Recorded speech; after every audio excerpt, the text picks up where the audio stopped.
నువ్వు చెప్పినట్టుగానే మరో 10 నిమిషాల వరకు ఇక్కడే ఉంటా. అది చాలు. ఆల్రెడీ పోలీసులు గోడౌన్ దగ్గరికి వచ్చేసారు.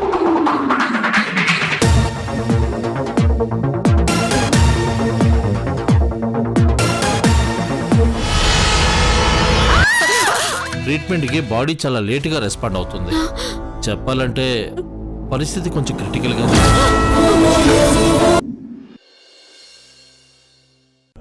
డాక్టర్ ప్లీజ్ డాక్టర్, మా పెద్దమ్మ మాటలు మేము వినాలి, తన నవ్వుల్ని మేము చూడాలి. అందుకోసం ఏం చేయడానికైనా రెడీగా ఉన్నాం. అవసరం అయితే అబ్రాడ్ తీసుకెళ్తాం. ఎలాగైనా సరే మా పెద్దమ్మ బతకాలి doctor. Please doctor please. I can understand your pain. We will try our best. But assurance ఇవ్వలేను. ఓ 2-3 గంటలు గడిస్తే గానీ ఏ విషయం చెప్పలేను.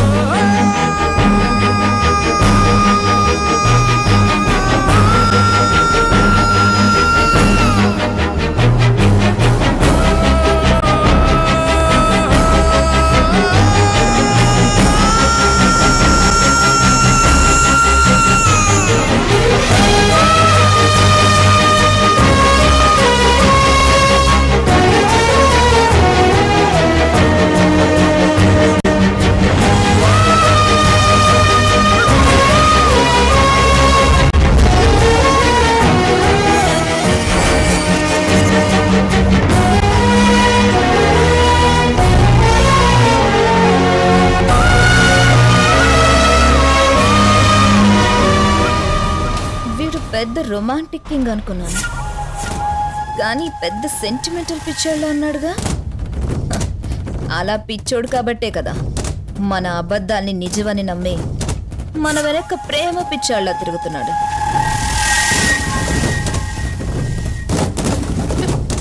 క్రిష్, ఏంటిది చిన్న పిల్లల్లా? పెద్దంటికి ఏం కాదు, తగిలింది చిన్న కరెంట్ షాకే కదా.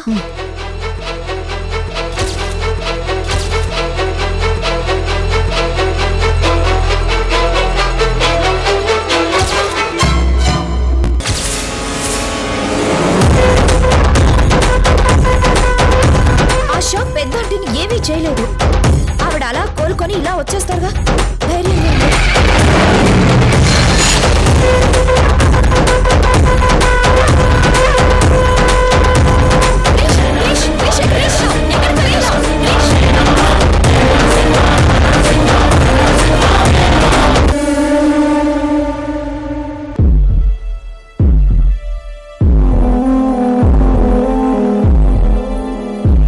ఇదేంటి అగ్నిపర్వతంలా అంత ఆవేశంగా వెళ్తున్నాడు?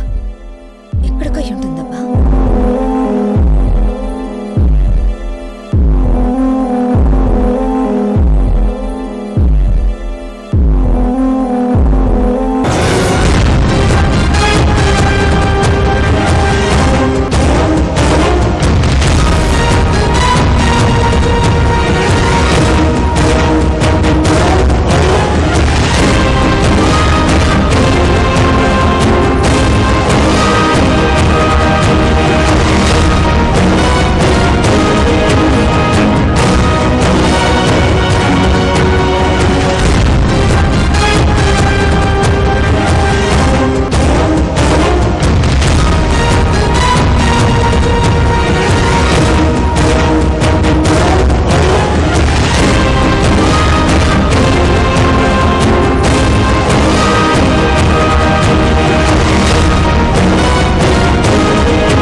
మిమ్మల్ని భద్రా గారు అర్జెంటుగా కలవమన్నారు సార్.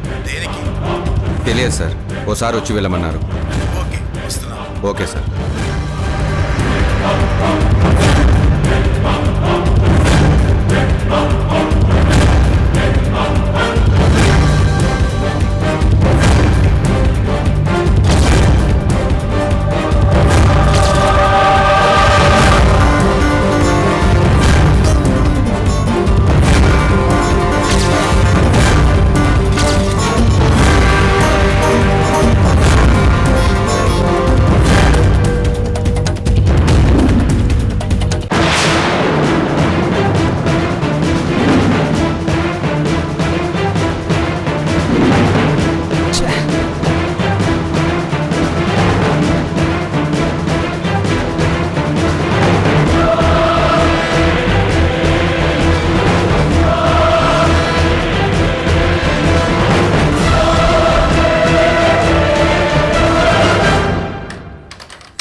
ఎక్స్క్యూజ్ మీ, ఆ పక్కనున్న షాప్ ఎన్నింటికి ఓపెన్ చేస్తారు?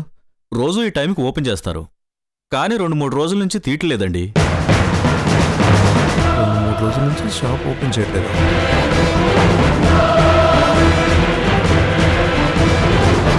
షాప్ తీయడం మీద ఫోన్ పనిచేయడం లేదు. ప్రీ ప్లాన్ అనమాట. యాక్చువల్లీ ఒక కాంట్రాక్ట్ గురించి మాట్లాడాలి. ఫోన్ కూడా పని చేయట్లేదు. ఎలా తన కాంటాక్ట్ చేయడం? మీకు ఆయన ఇంటి అడ్రస్ ఏమన్నా? లేదు సార్, అమీర్పేటలో ఉంటాడని తెలుసు. అమ్మవారి టెంపుల్ పక్క వీధిలో ఉంటాడు. Thank you. Okay sir.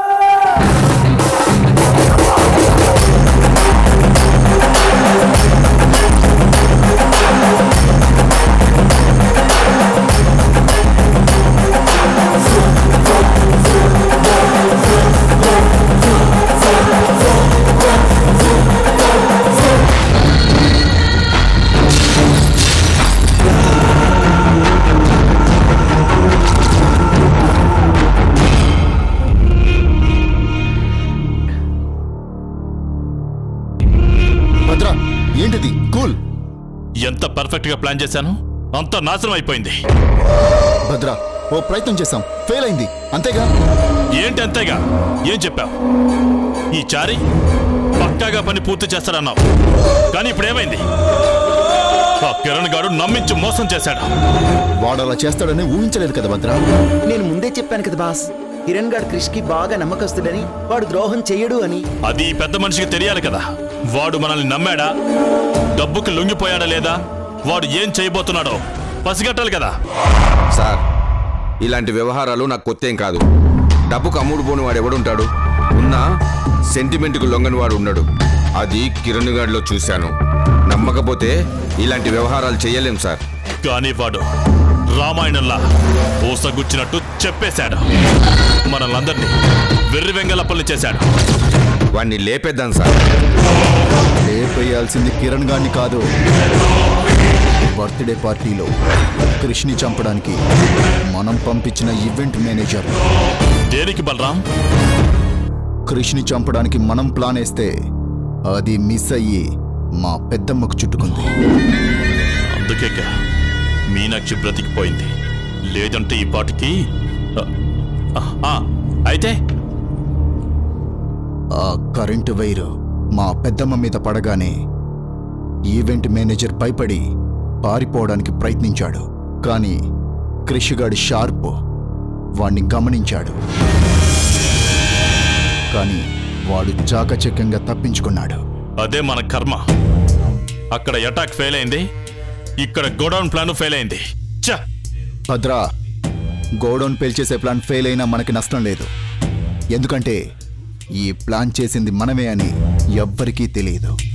కానీ ఆ కిరణ్ గారిని డీల్ చేసింది చారియే కదా. చారీ ఎవడో వాడికి తెలియదు. చారీని పట్టుకోవాలంటే వాడు మరో జన్మెత్తాలి.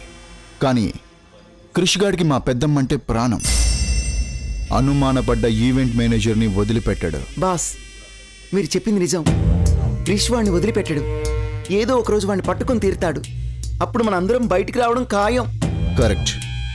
అందుకే ఆ ఈవెంట్ మేనేజర్ కృషిగాడి కంట పడకముందే మనం పట్టుకోవాలి, వాణ్ణి లేపేయాలి. అయితే వాణ్ణి 24 hours లో లేపేస్తాను. ముందా పని చేయండి సార్, టెన్షన్గా ఉంది. చంపాలంటే వాడు దొరకాలి. నాకు విషయం ఫోన్లో చెప్పి జంప్ అయ్యాడు. ప్లాన్ చేసి పట్టుకోవాలి. చారీ, నువ్వు కొన్నాళ్ళు కనపడద్దు. కానీ 2 రోజుల్లో ఆ ఈవెంట్ మేనేజర్ ఎక్కడున్నా మనలతో వెతికించు. వాణ్ణి భద్రాకు అప్పగించు. నేను చూసుకుంటాను సార్.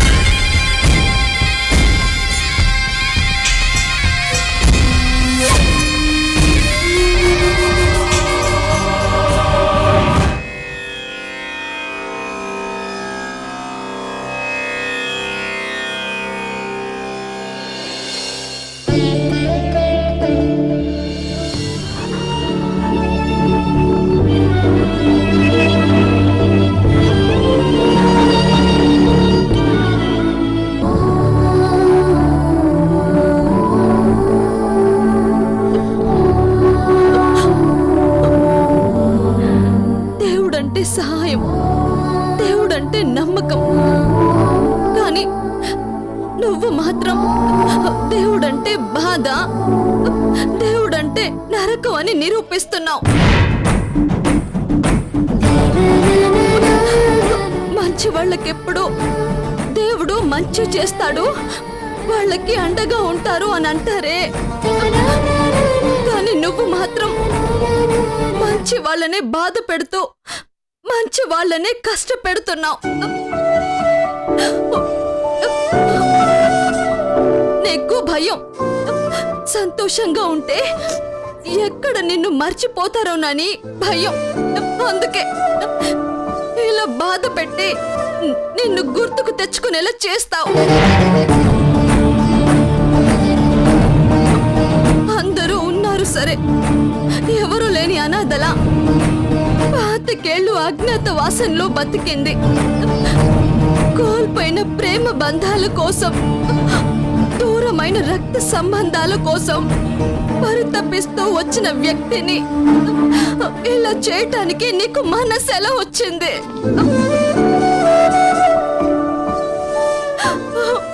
రాత్రి నుంచి గుండెలు పగిలిపోయేలా ఏడుస్తూ జీవోత్సవంలా తయారైన ఆవిడ్ని చూస్తుంటే కూడా నీకు జాలి కలగట్లేదా?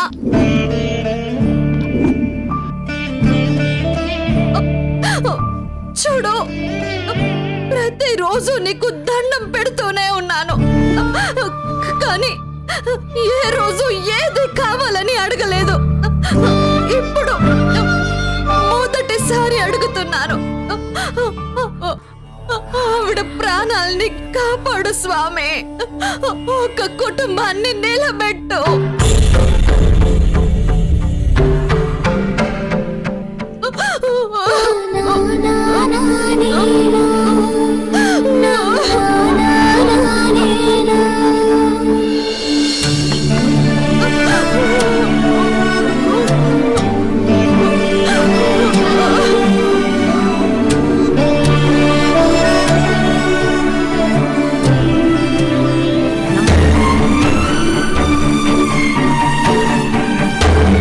డాక్టర్ గారు 2-3 గంటల తర్వాత ఏ విషయం చెప్తానన్నారంటే ఖచ్చితంగా శుభవార్త చెప్తారని ఆశతో ఉన్నాం.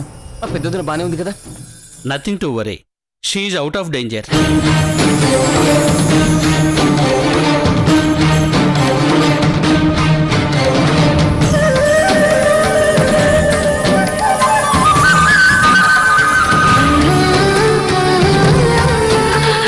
కాకపోతే ఆవిడికి అర్జెంటుగా రక్తం ఎక్కించాలి. ఏబీ పాజిటివ్, చాలా రేర్ గ్రూప్. అన్ని బ్లడ్ బ్యాంకుల్లోనూ ట్రై చేశాం, ఎక్కడా దొరకలేదు. జనరల్గా అక్క చెల్లెళ్లలోనూ అన్నదమ్ముల్లోనూ సేమ్ గ్రూప్ ఉండే అవకాశం ఉంది. మరి మీలో ఎవరికైనా?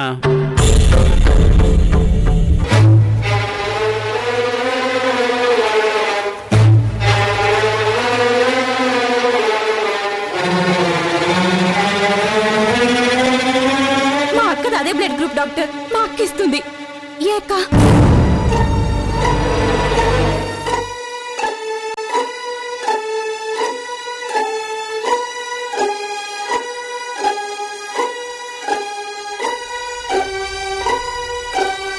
అదేంటి రక్తం అనేసరికి ఇలా టెన్షన్ పడిపోతుంది?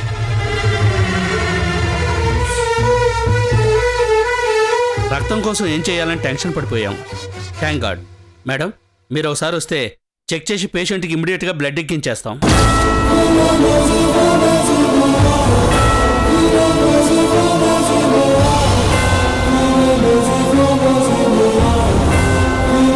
అక్క వెళ్ళి పెద్దక్కకి రక్తం ఇవ్వు, వెళ్ళక్క. నేనివ్వను.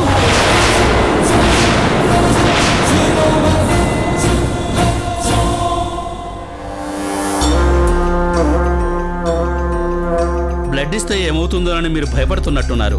మీరు చాలా హెల్దీగా ఉన్నారు, నో ప్రాబ్లం, ఇవ్వచ్చు.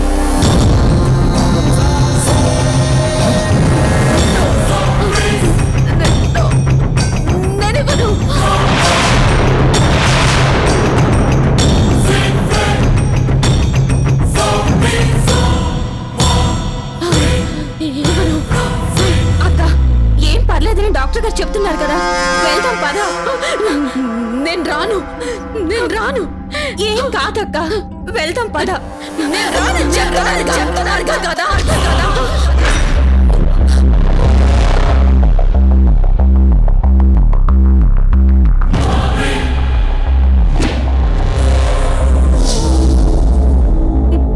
ఏంటమ్మా బ్లడ్ ఎందుకు ఇవ్వనంటున్నావు? ఏం లేదు. అది కాదు వదిన, రక్తం ఎక్కించకపోతే ప్రమాదం అని చెప్తున్నా మీరెందుకు ఇవ్వనంటున్నారో మాకు అర్థం కావడం లేదు. అదేంటంటే మీ అక్క అంటే మీకు ప్రాణం. ఆవిడ కోసం అవసరమైతే మీ ప్రాణాలు ఇవ్వటానికైనా మీరు వెనకాడలేదు. మరి రక్తం ఇవ్వమంటే ఎందుకు వెనకాడుతున్నారు?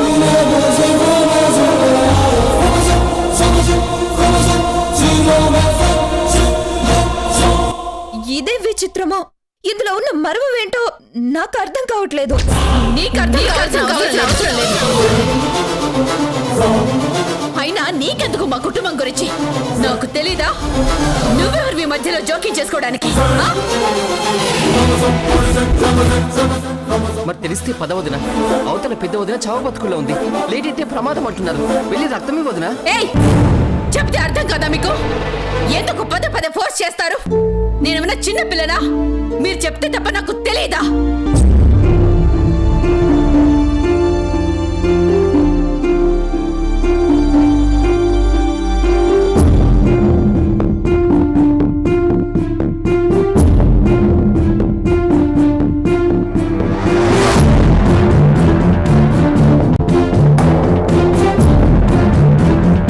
అది కాదు వదిన, లోపల వచ్చిన మావయ్య అదే పనిగా ఫోర్స్ చేయడం తప్ప ఎందుకు ఇలా అంటున్నారని ఆలోచించారా? 2-3 రోజుల నుంచి బాగా నీరసంగా ఉన్నారు. పైగా రాత్రి నుంచి ఒకటే ఏడ్చి ఇంకా నీరసం అయిపోయారు. అందుకే ఇవ్వనంటున్నారు. అర్థం చేసుకోవాలి కదా.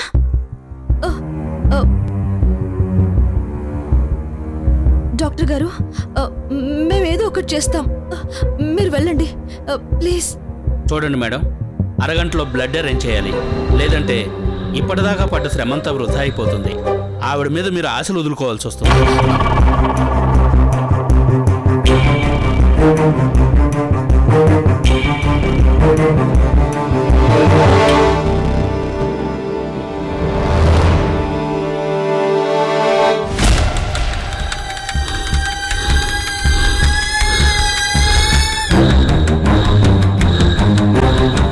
మీనాక్షి, బ్లడ్ ఇక్కడ స్టాక్ లేదంట. అరగంటలో తీయకపోతే ప్రమాదం అంట. పరిస్థితి ఏంటో అర్థం కావట్లేదు.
అమ్మో,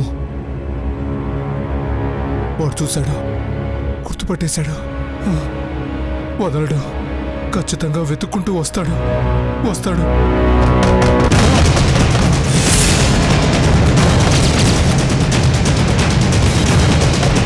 వచ్చేసాడు. ఖచ్చితంగా వాడే అయి ఉంటాడు. నన్ను చంపేస్తాడు.